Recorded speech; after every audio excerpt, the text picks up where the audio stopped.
జగన్ రెడ్డికి పేదవాళ్ళ ఆరోగ్యం మీద ఉన్న కపట ప్రేమ నాటకం ఇవన్నీ కూడా బట్టబయలవుతూ ఉన్నాయి. ఆగస్టు 2023 నుంచి ఇప్పటిదాకా 1500 కోట్లు పేద మధ్యతరగతి కుటుంబాలు ఏదైతే ఆరోగ్యశ్రీ సేవలు ఉపయోగించుకుంటారో ఆ డబ్బులు కట్టడానికి బటన్ నొక్కడానికి మీకు తీరిక లేదంటే 15 నెలలుగా మీ బడాయి కబుర్లు ఎవరో చెప్తారని నేను జగన్ రెడ్డిని ప్రశ్నిస్తున్నా ఉన్నాను. 15 నెలల నుంచి ఆరోగ్యశ్రీ హాస్పిటల్స్కి 1500 కోట్లు బకాయిలు పెట్టి పేదల మధ్యతరగతుల ఆరోగ్యం గురించి వాళ్ళ జబ్బుల గురించి మొన్న మీ ప్రచార కార్యక్రమాల్లో మీరు మాట్లాడిన మాటలో ఇవాళ ఎవరు సమాధానం చెప్తారు? ఈ మంత్రులు ఎమ్మెల్యేలు కానీ లండన్లో ఉన్న ముఖ్యమంత్రి చెప్తాడా? వైజాగ్ చుట్టూ తిరుగుతూ ఉన్న చీఫ్ సెక్రటరీ జవహర్ రెడ్డి చెప్తాడా? దగ్గర తెలుగుదేశం ప్రభుత్వంలో ఎన్టీఆర్ ఆరోగ్య సేవల కింద అప్పటికప్పుడే 70% ఏదైతే క్లెయిమ్ రాగానే 70% నిధులు విడుదల చేసేవాళ్ళం.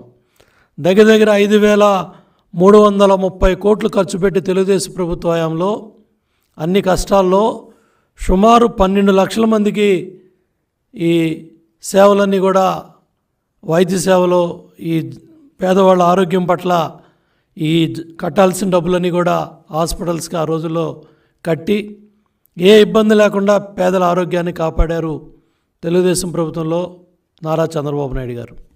ఇవాళ జగన్మోహన్ రెడ్డి మార్చి నెలలో దగ్గర 13,000 కోట్లు కాంట్రాక్టులకు బటన్ నొక్కాడు.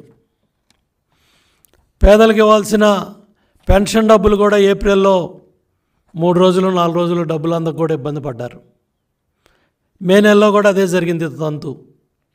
అటువంటిది ఇవాళ మే 17న మీరు నొక్కిన 4,000 కోట్ల బటన్ నొక్కుల్లో 2,000 కోట్లు కాంట్రాక్టర్లకు వెళ్ళాయి. అంటే దగ్గర 15,000 కోట్లు మీ అస్మదీయులకి, మీ ఎమ్మెల్యేలు మంత్రులు కాంట్రాక్టర్లు, మీ తాలూకా అస్మదీయులకి కాంట్రాక్టర్లకి ఏజెన్సీలకు కట్టడానికి 15,000 కోట్లు ఉన్నాయి.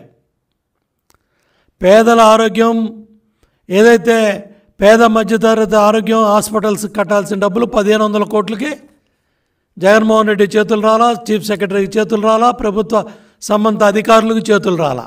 దీనికి సమాధానం చెప్పరు, దీనికి సమాధానం చెప్పే పరిస్థితి లేదు.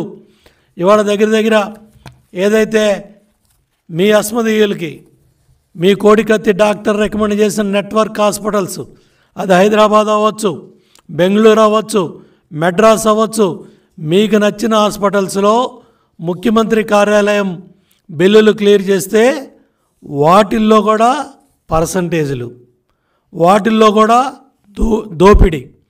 అదేవిధంగా మీరు ఎచ్చుగా బడాయిగా చెప్పుకునే ఇవాళ కట్టే హాస్పిటల్స్లో కట్టే ఇన్ఫ్రాస్ట్రక్చర్ మెడికల్ కాలేజీ బిల్డింగుల్లో కూడా 300 కోట్లు కమిషన్లు దండుకున్నారంటే ఆ డబ్బులు కట్టినా ఇవాళ ఈ ఆరోగ్యశ్రీ హాస్పిటల్స్లో వైద్య సేవలు ఆగుండేవి కాదు. అంటే మీ దోపిడీకి, మీ కమిషన్ల కక్కుర్తికి ఏ డిపార్ట్మెంటు, ఏ భవనాలు, ఏ ఇన్ఫ్రాస్ట్రక్చరు, ఏ హాస్పిటల్స్ బిల్డింగ్లో కూడా జగన్మోహన్ రెడ్డి ప్రభుత్వం దోపిడీకి, మీ అనుయాయులు దోపిడీకి ఎక్కడా కూడా ఏది కూడా వదిలిపెట్టకుండా దోపిడీ చేశారు. ఆరోగ్యశ్రీ ఈ హాస్పిటల్స్ కూడా డబ్బులు కట్టకుండా మళ్ళీ వాళ్ళందరూ కూడా రోడ్డు ఎక్కే పరిస్థితి తీసుకొచ్చారంటే ఏ విధంగా ఈ పరిస్థితి ఉందో అర్థమవుతూ ఉంది.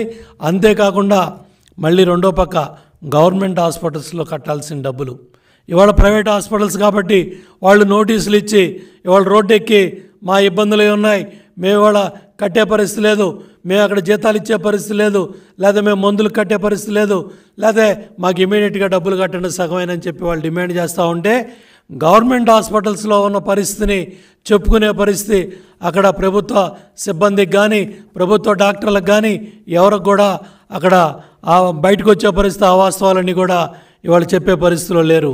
కాబట్టి ఇవన్నీ కూడా బయటికి రావాలి, ఇట్లు కూడా కొట్టేస్తున్నారని. అట్లాగే చాలా ప్రాంతాల్లో మళ్ళీ ఇటువంటి సంఘటనలు పునరావృతం కాకుండా గట్టిగా చర్యలు తీసుకోవాలని కూడా సిట్ అధికారులని, డీజీపీని, సిఎస్ని కోరుతా ఉన్నాం.